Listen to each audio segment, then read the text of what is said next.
Buenas noches, estamos desde la ciudad de Pereira aquí en uno de los salones de convenciones del Hotel Movich con el senador de la República, Wilson Arias, senador del Pueblo Democrático, oriundo del Valle, que inicia pues como su carrera política muy joven en el SENA, como estudiante, como trabajador, y se va proyectando hasta llegar a este momento al Pueblo Democrático y al Senado de la República. Senador, usted dentro de la charla que planteaba ahora, en la que participábamos, hace una afirmación y una propuesta que usted nos explica que ha hecho dentro del Congreso y dentro del Pacto Histórico. El Pacto Histórico de hecho también lo ha hecho, y es que para atender la crisis es muy importante una expansión monetaria, es decir, imprimir billetes para tener esa crisis. ¿Eso cómo se le puede explicar a la gente del común por qué es bueno, por qué es favorable hacerlo así, ya que desde las toldas del gobierno han dicho lo contrario? Bueno, para atender la crisis hay que tener varios instrumentos. Uno de ellos es el tributario. Estoy polemizando sobre la reforma tributaria, pero inclusive el tributario puede ser menor en relación con otros instrumentos para la crisis, como el comercial, por ejemplo, para defender la producción nacional frente a la producción extranjera. Para dar ejemplos de lo que estoy diciendo. Y en materia monetaria es muy importante que ese instrumento del Estado, que es, digamos, la capacidad que hay de producir moneda o de satisfacer las necesidades monetarias, que no necesariamente es producir billetes. No es necesariamente que una máquina del Banco de la República se ponga a funcionar como la película aquella de Casa de Papel. No. Se produce expansión monetaria también, por ejemplo, cuando bajan los encajes bancarios. Bajan el encaje bancario y le permiten a los bancos producir más créditos. ¿De dónde salió eso? No imprimieron un solo billete, pero el gobierno durante la pandemia bajó el encaje bancario y le compró a los bancos mediante títulos los recursos que liberaron con ese movimiento. Claro. Hasta allí, digamos, interesante, pero lo que hicieron después fue comprarle mediante títulos para que Sarmiento Angulo ganara sin mover un dedo un poco de plata. Entonces, lo digo de esta manera. Lo mismo se puede hacer, no para dárselo a Sarmiento Angulo, para darle a los estudiantes universitarios una beca o una matrícula cero. Lo mismo se puede hacer para darle al sector de la salud, lo mismo se puede hacer para darle al SENA, y lo mismo se puede hacer, por ejemplo, para una política pública de empleo, donde el Estado le dé a los municipios para que atiendan programas que creen empleo. ¿Cómo es eso? Jóvenes desempleados, ayúdenme a arreglar la cuenta ideográfica aquí.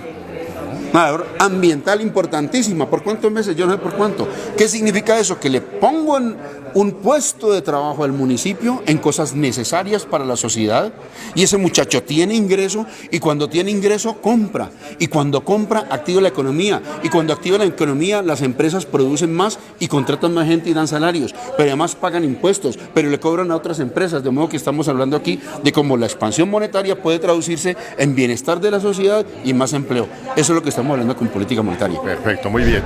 Bueno, en los inicios de ahorita, de lo que se ha denominado el estallido social a partir del 28 de abril, hubo como una característica muy especial, sobre todo aquí en el occidente, y es que en los días previos a ese 28, tanto Cali como Pereira fueron fuertemente intervenidos por el gobierno nacional a través de la policía, del SMAT y de los militares.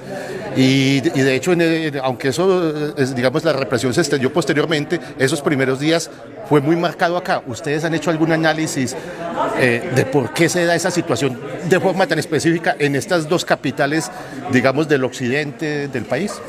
Es posible que tenga que ver con varias cosas. De una parte, con la explosión misma. En Cali fue muy cruenta, en Cali fue muy fuerte y muy cruento el tratamiento de la fuerza pública.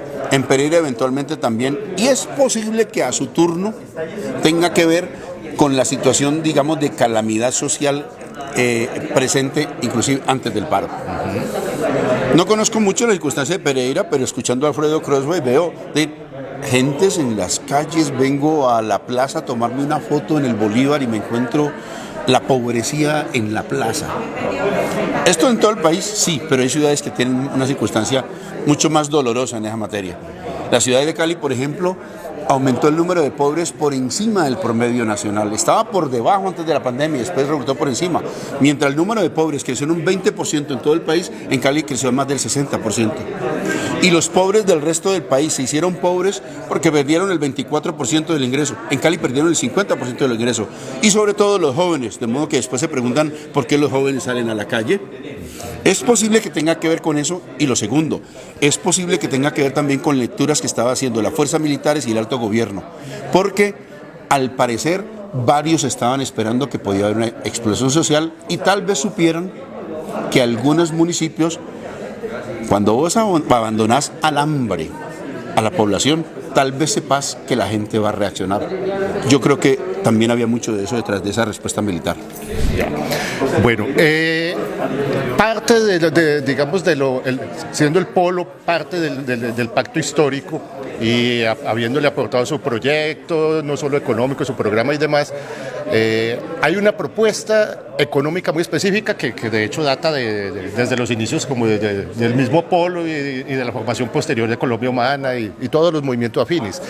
Pero esa propuesta económica ha sido muy atacada, digamos, como por el establecimiento nacional, planteándole un miedo a la población en general, pero de forma muy concreta a los empresarios, de que esa propuesta económica es expropiadora, es una propuesta que va a destruir al empresariado y en concordancia va a generar, digamos, disminución de puestos de trabajo, pobreza, etcétera.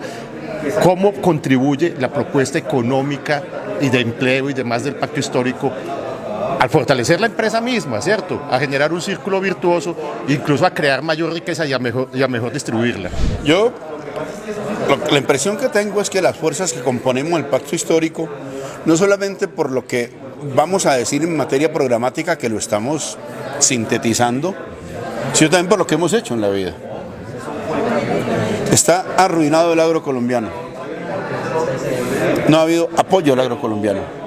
Y le aplican unos TLC que han sido absurdamente antiagrarios. ¿Quién se ha opuesto en el Congreso de la República a esas medidas? El polo y el pacto histórico. ¿Qué dicen los empresarios del agro? Nos están devastando la economía. Nunca nos atendieron. Ahora que hay otra contradicción. Es que los empresarios del agro, los empresarios colombianos con frecuencia apoyan al uribismo y a la derecha que los arruina. Pero aquí la incoherencia es de ellos, no nuestra. Nosotros hemos tenido un comportamiento político impecable en esa materia. Ahora, eso se refleja en programas. Entonces, el fomento a la empresa nacional pasa también en cierta medida, lo voy a decir resumidamente tal vez, por ejemplo, por no estimular la concentración del sector financiero en demérito del sector real de la economía. Vuelvo a decirlo, se legisla para Sarmiento Angulo, aunque Sarmiento Angulo devore la economía real. De modo que está claro que, digamos, hay otras formas de administrar el país, de proteger la economía real, la producción nacional, la industria del agro y de proteger simultáneamente también a los trabajadores. Porque con frecuencia se piensa que defender a los empresarios es clavarse a los trabajadores y eso es una falacia que hace tiempo, digamos, resolvió la economía. No es verdad. Usted puede hacer buena empresa tratando bien a los trabajadores, entre otras cosas por lo que acabo de decir. Porque si la gente tiene buenos salarios e ingresos, estimula la economía. Y si la gente está arruinada y miserabilizada, se quiebra la economía porque no hay a quien venderle. Senador Wilson Arias, le agradecemos mucho la entrevista que nos ha otorgado para el Cuarto Mosquetero. Un saludo a Cuarto Mosquetero, gracias por estar acá y qué buena entrevista que nos hace Cuarto Mosquetero.